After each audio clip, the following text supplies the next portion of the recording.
Hey guys, today we're also going to talk about triads. And Royal Conservatory, as you do your technique, you start out with just the basic triads, broken and solid, which I will show in a second. And then when you get up to level, I think it's about 4 or 5, you start to end your triad forms with a 1-5-1 progression. With my students, I found a lot of people find this very difficult, and I'm going to give you just an easy solve or a different way of thinking about it, instead of having to go, oh my God, what's the 5 chord, and thinking, I'm in E, so what's the 5th note? Like, that can be a lot and a lot of hesitation in there. So first we will discuss triads. For those of you who may not know, a triad, we have tri, so 3 notes. And the most basic position is called our root position, which means we have the name of the note. So if we're on a C chord, a C, at the bottom of the chord. And then we just stack the next notes, a third and a third. So it's 1, and then your third, or your third finger, is on E, and then your 5th, which is your G. So that's C, E, G. And that is called our root position, because every finger has a note. We didn't change our position, and the bottom note is the name of the chord, C.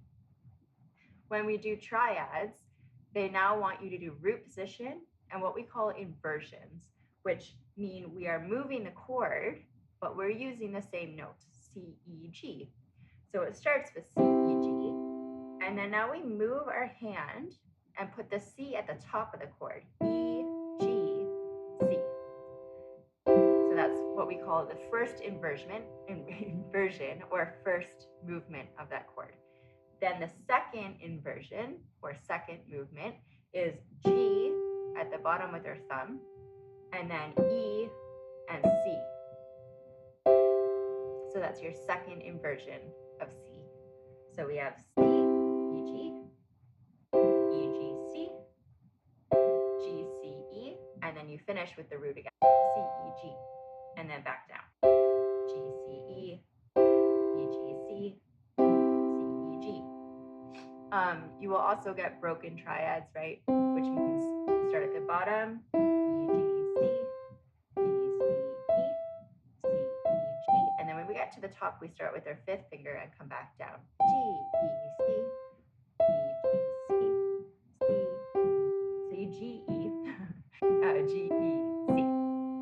So those are just the broken and solid triad forms, which you get from grade 1 onward. When we get into the higher grades, we now have to end those progressions with a 1-5-1 progression in Royal Conservatory. So what that looks like is that we've now done our solid triads, and they would mostly be hands together. And then you now students move back up to the first inversion, your E, G, C, right? Left hand's gonna take the C, because that is the chord, C, and you play the chord. This is our 1 chord. And then we move to the 5. Now in C major, our 5th note is C, D, E, F, G. So the G chord here, we're not going to play the root position, G, B, D. We're going to move our thumb down and then keep finger 2 where it is and move our 4th finger. So it's actually D, G, B, and then back up. As you can feel, that feels like a lot of thinking. If you're not really, really used to your chords, you're going, oh my God, what note is it? Like, how am I doing that? So an easier way to think about that is if you're doing major chords, so C is C major, both our top note and our bottom note, the E and the C, are both moving down a whole step. Sorry, the bottom note is moving down a whole step, the top note is moving down a half step. So E moves to D, which is a whole step, and C moves to B, which is a half step. So G chord is like that. So if I do that in a different key where I have a lot of sharps, let's do maybe, or flats, let's do D flat major. Right, so I'm doing all my triads.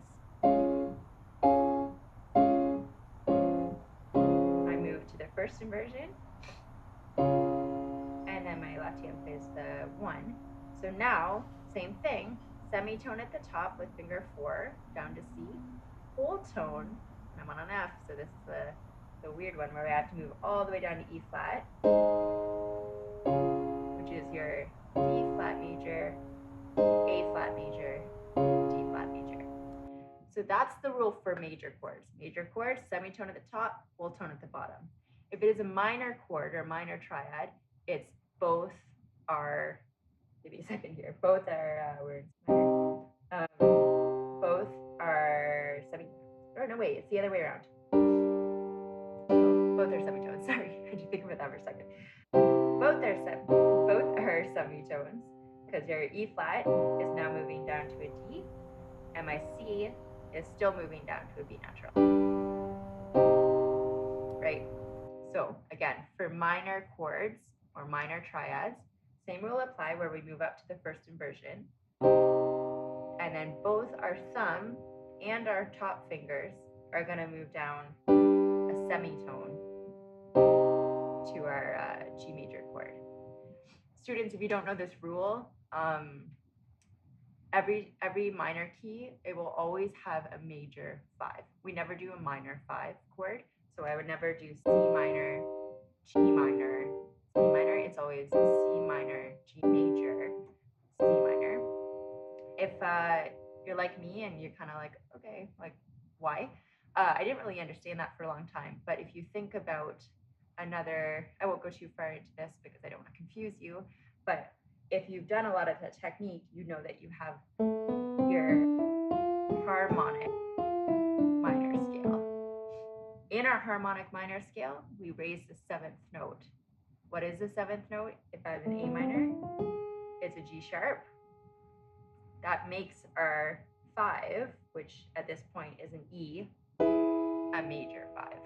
If we didn't have the raised 7, we would have a G natural, and the 5 chord would now be minor. So that's why that happens. Just if you were ever wondering, what is harmonic minor? Why are we using that? It's making our major chord, our 5 chord, a major chord. Okay, that's my basic rules for your triads in conservatory.